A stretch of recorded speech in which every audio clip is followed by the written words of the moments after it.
welcome to Week 6 of the Daily Records High School Football Insider, brought to you weekly by Buffalo Wild Wings. I'm Daily Records sports writer Mike Plant, and alongside me, making his co-hosting debut, is the latest addition to the DR Sports Department, Randy Worrell. Just a quick reminder that next Wednesday, October 7th, the Football Insider will be broadcasting live from Buffalo Wild Wings on Burbank Road in Worcester.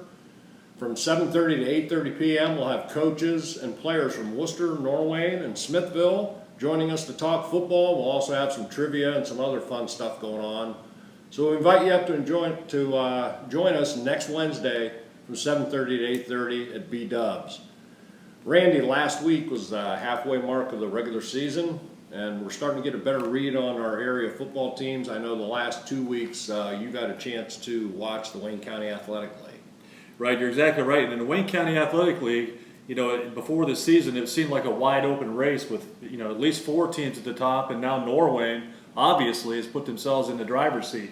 They have big wins at home over Waynedale, which they rallied from 18 points down on 2 different occasions, and then had a big win last week at Chippewa. So even though there's a long way to go, Norwayne clearly in the driver's seat. But I got to think that Waynedale, is maybe the team that could challenge them, even if they don't play again. Waynedale looked very impressive last week in their win over Hillsdale at home. I mean, really good. The best I've seen Waynedale play in a long, long time. And then it seems like Smithville, Hillsdale, and Chippewa have separated themselves somewhat as maybe the 3rd, 4th, 5th teams, not so much in that order. But, maybe the next up, and then you got Rittman. I mean, how can you count Rittman out, who is 4-1, and then Northwestern's no, cakewalk. Smithville, barely beat them by a score, so. And then you have Doughton, who really no one wants to play Doughton. I mean, they have a lot of pride, a lot of tradition. How would you like to have Doughton come into your place or go there late in the season having to win to stay in contention? So basically what it's come down to now, Mike, is, Norwayne in the driver's seat and everybody else in survival mode, because I don't think Norwayne's going to lose 2. They might lose 1. But, there's so many big games now each week that it's just, a matter of win to stay in the race. Right, when I looked at the standings, you got Norwayne at the top, Doughton at the bottom, everyone else it's a 6-way tie for 2nd place. So the OCC's not quite as jumbled as that. The Worcester Generals are in a 3-way tie for 1st in the OCC with Lexington and Mansfield Senior both at 2-0. Surprising Lexington, Randy, 0-10 last year. They're 5-0 at the midway point, so I don't think you can point to a team that's had more of a bigger turnaround than the Minutemen. The Generals have been getting it done. They're 4-1 at the midway point. Been getting it done with their defense. Last few years, Worcester's had good teams. They've outscored teams, but they're averaging, giving up only 11 points a game. And in today's high school football or any football, that's a pretty good defensive number. The Generals' offense, when they get rolling, I think they're really going to be a team to be reckoned with. Sophomore Trey Mathis has stepped in and filled in great for injured running back Tremaine Wilson. Sometime this season, Tremaine's going to get back on the field and give the Generals a good 1-2 punch. And junior quarterback Peyton Bennington is getting better and better every week. He's got plenty of weapons at his disposal. Generals are at Clear Fork this week, but then they've got Lexington and Mansfield Senior back-to-back. Yeah, that's right. I think I get the pleasure of covering that Worcester-Lexington game the following week, which should be a dandy. It's always fun to go to Lexington, great facility. Yeah. And how long has it been, since those 2 teams have played in week 7 with something on the line when Lexington was really good in the mid to late 2000s. Worcester was, kind of on the slide a little bit, but now they've rebounded. And, it should be a lot of fun. Hope they both win this week to set that game up. Okay, let's take a break and hear from our sponsor, Buffalo Wild Wings, and we'll be back to take a look at this week's games right after this.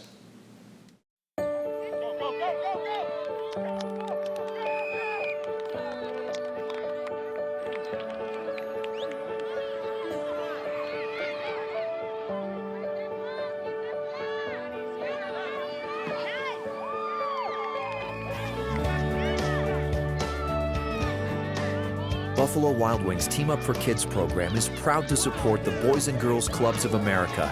Join us at buffalowildwings.com/giving. Welcome back to the Daily Record High School Football Insider with Mike Plant and Randy Worrell. Randy, you talked a little bit about the WCAL in our first segment. We have another marquee matchup in that league Friday.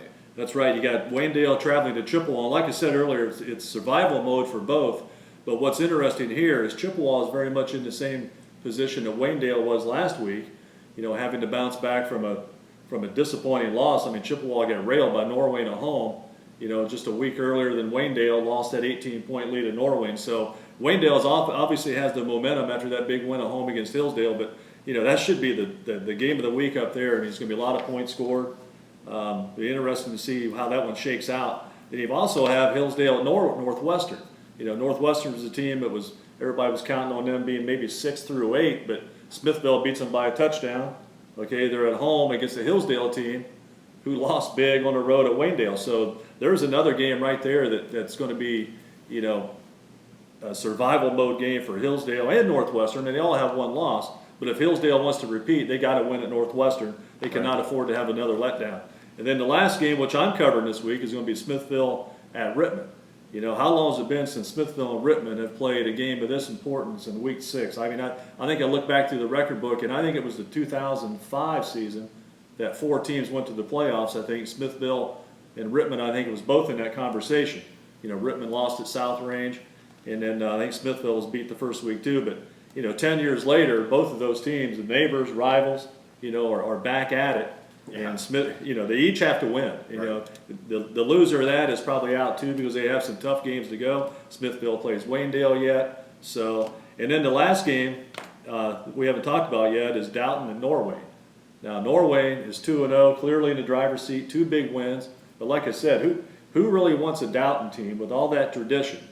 You know, not having won yet. They have some talent. They just haven't all put it together yet. You know, but you're sitting there at 2-0, 2 big wins, and here comes Dalton into your place. So, you know, Norway's clearly the favorite, but that should be, you know, a decent game, at least an interesting game as well. Right, and while we're talking about the WCL, all of us here at the Daily Record would like to send our best wishes out to Tyler Carlson, the Northwestern freshman who suffered a stroke last Friday after last Friday's game at Smithville, and he's still in the hospital up in Akron, and it looks like, I saw some pictures of him on Facebook, it looks like he's starting to feel better and move around a little bit, so that's really awesome news to hear. So get better, Tyler, and hopefully we'll see you out on the field soon. In the OCC, Randy, Worcester makes the first of its 2 consecutive long road trips for them anyway, when it travels to the Colt Corral to play Clear Fork. The Generals are a big favorite Friday night, but the Colts always seem to get them in trouble and actually lead the all-time series. So Worcester with Lexington and Mansfield Senior in the weeks after that. The Generals aren't going to want to get caught looking ahead, so I'm sure Doug Haas has them focused in on Clear Fork. And then also in the OCC, Orville will go to West Holmes in a battle between a couple of teams that are really desperate for a victory. Both of them won in week 1 and haven't won since. Sadly, with the Red Riders moving to the PAC next year, this is the last meeting between these 2 old rivals for the foreseeable future. So hopefully somewhere down the line, these 2 teams can find a reason to hook back up in the football season, because they played some great games over the years and been in a lot of rivalry games in the same leagues. In other games in the OCC, Lexington, undefeated Lexington, goes to Mansfield-Madison to take on the Rams.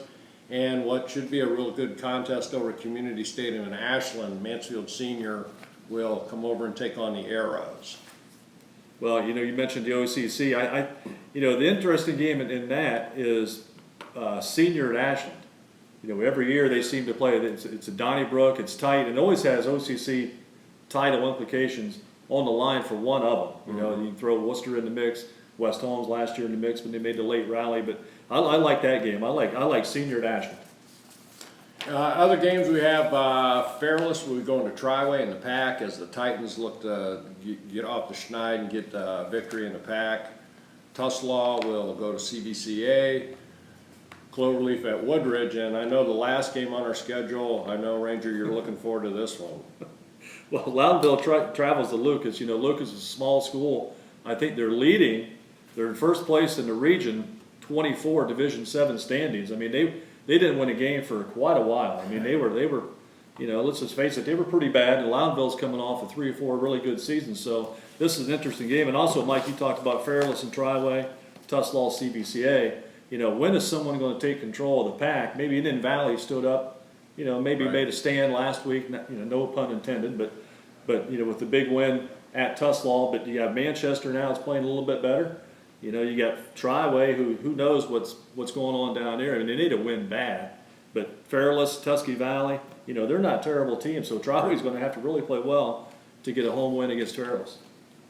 Okay, that puts the wraps on another edition of the Daily Record High School Football Insider, sponsored by Buffalo Wild Wings. And once again, don't forget to come up to B-Dubs next Wednesday from 7:30 to 8:30, where we'll talk a little high school football, live taping of the show with our producer-director, Dan Starcher. For Randy Worrell, this is Mike Plant. As usual, thanks for watching, and make sure you check out the Saturday Daily Record for complete coverage of Friday night's action. See you next week.